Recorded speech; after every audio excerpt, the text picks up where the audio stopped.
अस्सलामुअलैकुम नाज़रीन, आज आपके सामने सुल्तानुत तारिकीन अताए ख्वाजा हज़रत सूफ़ी हमीदुद्दीन नागौरी रहमतुल्लाह ताला अलैह का ज़िक्र है। हिंदुस्तान में सूफ़ी और संतों में हिंदुस्तानी तहज़ीब में पूरा योगदान दिया है, जिसमें हज़रत ख्वाजा मोइनुद्दीन अजमेरी, हज़रत ख्वाजा कुतुबुद्दीन बख्तियार काकी, हज़रत सूफ़ी हमीदुद्दीन नागौरी, हज़रत निज़ामुद्दीन औलिया किराम के ख़ास नाम हैं। हज़रत सूफ़ी हमीदुद्दीन नागौरी अलैहि रहमा हुज़ूर ख्वाजा गरीब नवाज़ के ख़ास खलीफा हैं। गरीब नवाज़ के खुलफा में बड़े हज़रत ख्वाजा कुतुबुद्दीन बख्तियार काकी हैं, जिनका मज़ार मुक़द्दस दिल्ली में है। हज़रत सूफ़ी हमीदुद्दीन नागौरी रहमतुल्लाह अलैह की पैदाइशी नाम आपका मोहम्मद है। सूफ़ी हमीदुद्दीन सुल्तानुत तारिकीन अताए ख्वाजा हैं। यह सब आपके अलकाब हैं। आपकी पैदाइश दिल्ली में हुई थी। हज़रत सूफ़ी साहब खुद फरमाते हैं कि उस दौर में सबसे दीनदार मेरी वालिदा थी, जिनकी कोख से मैं पैदा हुआ। हज़रत सुल्तानुत तारिकीन ने सिर्फ 7 ही साल की उम्र में कुरान शरीफ हिफ्ज़ कर लिया था। उस वक्त आपके वालिदैन ने इल्मी ज़ाहिरी शरीयत इस्लामिया का इल्म और बातिनी इल्म तरीक़त हासिल कराने के लिए ऐसी हस्ती को चुना जो शहनशाह विलायत अताए रसूल हज़रत ख्वाजा मोइनुद्दीन हसन संजरी अजमेरी रज़ी अल्लाह ताला अन्हु के नाम से मशहूर थे। हिंदुस्तान के अंधेरों में इस्लामी रोशनी का चिराग जलाने वालों में आपका नाम नामी इसमें गिरामी है। जिस दिन सूफ़ी साहब ने दिल्ली से अजमेर के लिए सफ़र शुरू किया, ख्वाजा साहब ने फरमाया, आज मेरा एक दोस्त दिल्ली से आ रहा है। आपने फरमाया कि मेरा एक दोस्त दिल्ली से आ रहा है, और आप खुद लोगों के साथ सूफ़ी साहब के इस्तकबाल के लिए तशरीफ़ ले गए। हज़रत सुल्तानुत तारिकीन ने घोड़े से उतरकर बड़े अदब से सलाम पेश किया। फिर क्या था, यानी आका ने अपने चाहने वाले को गले से लगा लिया और खानकाह में लाकर इबादत और रियाज़त में खड़ा कर दिया, और फिर विलायत का यह चमकदार मोती रूहानियत के आला मकाम पर पहुंच गया। आप अजमेर से गरीब नवाज़ के हुक्म से 40 साल की उम्र में नागौर तशरीफ़ लाए, जहां आपने दीन की तबलीग की, और मुश्किल व उलझे मसाइल सामने आते तो आप उन्हें अल्लाह के दिए हुए इल्म से हल फरमा देते। हज़रत सूफ़ी हमीदुद्दीन नागौरी अलैहि रहमा हज के लिए भी तशरीफ़ ले गए, और आपने रास्ते भर दीन मतीन की खिदमत अंजाम दी।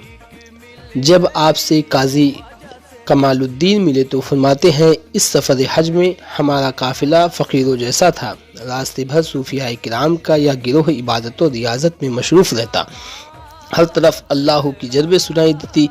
आपकी ज़िंदगी बिल्कुल सादा थी। रिवायतों में आता है कि आपने अपनी ज़िंदगी में कुल 1.25 मन जौ खाए थे। हज़रत सूफ़ी सुल्तानुत तारिकीन की सादगी का आलम यह था कि आपने अपनी पूरी ज़िंदगी में सिर्फ़ 3 चादरों में गुजार दी। आपने अपनी पूरी ज़िंदगी सिर्फ 3 चादरों में गुजार दी। सूफ़ी साहब एक रहमदिल इंसान थे, क्योंकि सूफ़ी का एक मतलब ही यही होता है कि वो सूफ़ यानी ऊन और सूती कपड़ों सादगी के अंदाज में इस्तेमाल करें, और दूसरा मतलब ये भी है कि वो अपनी ज़िंदगी तसव्वुफ़ यानी तवक्कुल तो अल्लाह और सब्र व रज़ा और हुक्म इलाही के रोशनी में गुजारते हुए अपने नफ्स पर कंट्रोल रखें, यानी जैसा नफ्स कहे उसके खिलाफ ही करे, क्योंकि यही लोग फनाफिल्लाह होकर बका की मंजिल ले लेते हैं। आप सिर्फ इंसान पर ही नहीं बल्कि जानवरों पर भी रहम फरमाया करते थे। कहते हैं कि एक मर्तबा आप नमाज की हालत में सजदे में थे कि चिड़िया ने आपके अमामे में अंडा दे दिया, तो आप 40 दिन तक भूख प्यास बर्दाश्त करते रहे। सर सजदे से नहीं उठाया जब तक अंडे से बच्चा निकल कर उड़ नहीं गया। अगर आप सर ऊपर करते तो अंडा फूट जाता और चिड़िया का बच्चा मर जाता। इस तरह आपने एक चिड़िया के बच्चे को बचाने के लिए 40 दिन तक सर सजदे से नहीं उठाया। हालांकि फ़राइज़ व वाजिबात आप कुछ नहीं छूटे। यह कुदरती निज़ाम था जो इंसानी अक्ल से बाहर है। आपकी बीवी का नाम खतीजा था। एक बुज़ुर्ग शेख जमालुद्दीन फरमाते हैं कि वो आपके ज़माने की साबिरा थी। हफ्ते में एक नीम के पत्ते से रोज़ा इफ्तार करती थी। हज़रत सूफ़ी साहब फरमाते हैं कि अगर मेरी बीवी से बेहतर नेक दूसरी औरत होती तो उसकी शादी मुझसे होती, यानी उस ज़माने की सबसे नेक औरत थी। हज़रत सूफ़ी हमीदुद्दीन अलैहि रहमा के 2 साहबजादे हुए, हज़रत शेख अज़ीमुद्दीन और हज़रत शेख नजीबुद्दीन। हुज़ूर सुल्तानुत तारिकीन के नागौर में तशरीफ़ लाने से एक इस्लामी इनकलाब आ गया। बगैर किसी मज़हब व धर्म के फ़र्क के हर तबके के लोग आपसे फैज़ हासिल करते रहें। गैर मुस्लिम आज भी आपको तारकिशन जी के नाम से याद करते हैं। आपको सुल्तानुत तारिकीन इसीलिए कहते हैं कि आपने दुनिया की लज्जतों को छोड़ दिया था, यानी दुनिया की लज्जतों को छोड़ने वाले सुल्तानुल औलिया औलिया इकराम की जमात में आपका नाम सुनहरे अल्फाज में लिखा जाता है। मारवाड़ और राजपूताना राजस्थान में इस्लाम की जो रोशनी फैली हुई नज़र आ रही है, ये हुजूर ख्वाजा गरीब नवाज रहमतुल्लाह ताला अलैह के मुक़द्दस खुलफा और सिलसिला चिश्तिया के बुज़ुर्गों का ही करम है। उन्होंने अपने तन मन धन से इस्लामी खिदमत में कोई कमी नहीं रखी। मुसलमान इनका ये एहसान क़यामत तक नहीं भुला सकता। 28 रबीउस्सानी से 3 जमादिल ऊला तक बड़ी धूमधाम से आपके उर्स मुबारक मनाए जाते हैं। हज़ारों लोग उर्स में शरीक होकर के फैज़याब होते हैं।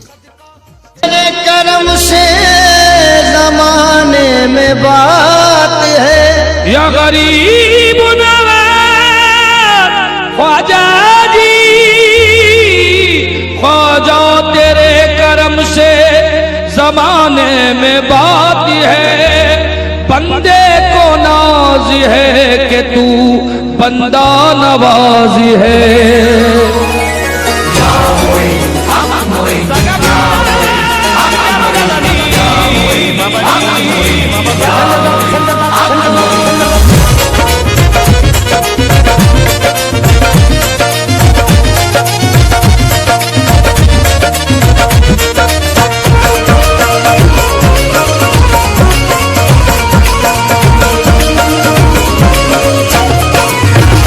तेरी रहमतों का दरिया ख्वाजा, तेरी रहमतों का दरिया ख्वाजा, तेरी रहमतों का दरिया ख्वाजा, तेरी रहमतों का दरिया ख्वाजा, तेरी रहमतों का दरिया सरे आम चल रहा है।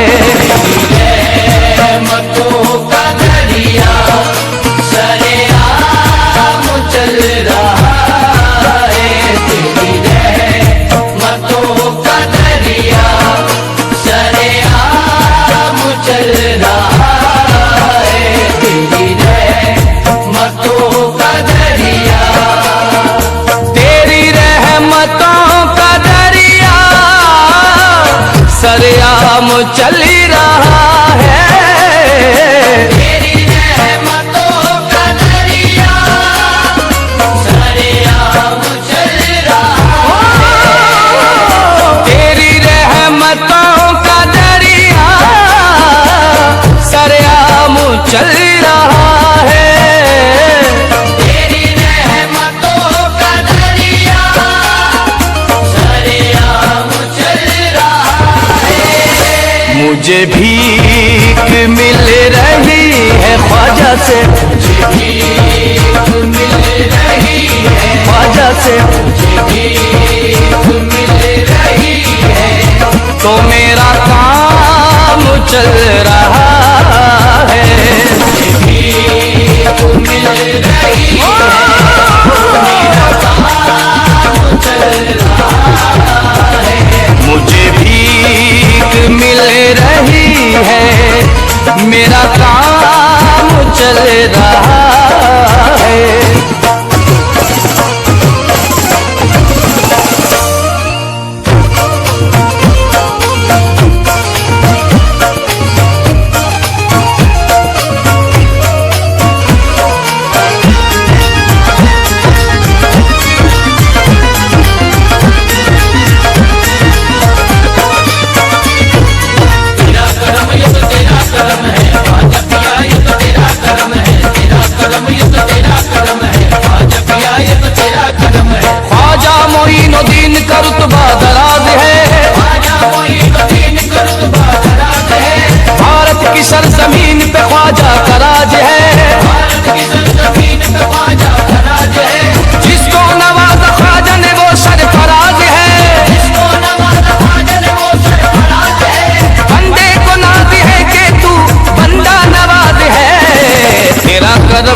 करम करम तेरा तेरा तेरा करम करम, तेरा करम ये तो तेरा करम है ख्वाजा पिया, ये तो तेरा करम है, तेरा करम ये तो तेरा करम है ख्वाजा पिया, ये तो तेरा करम है। चमका दिए हैं तूने मुकद्दर के सितारे,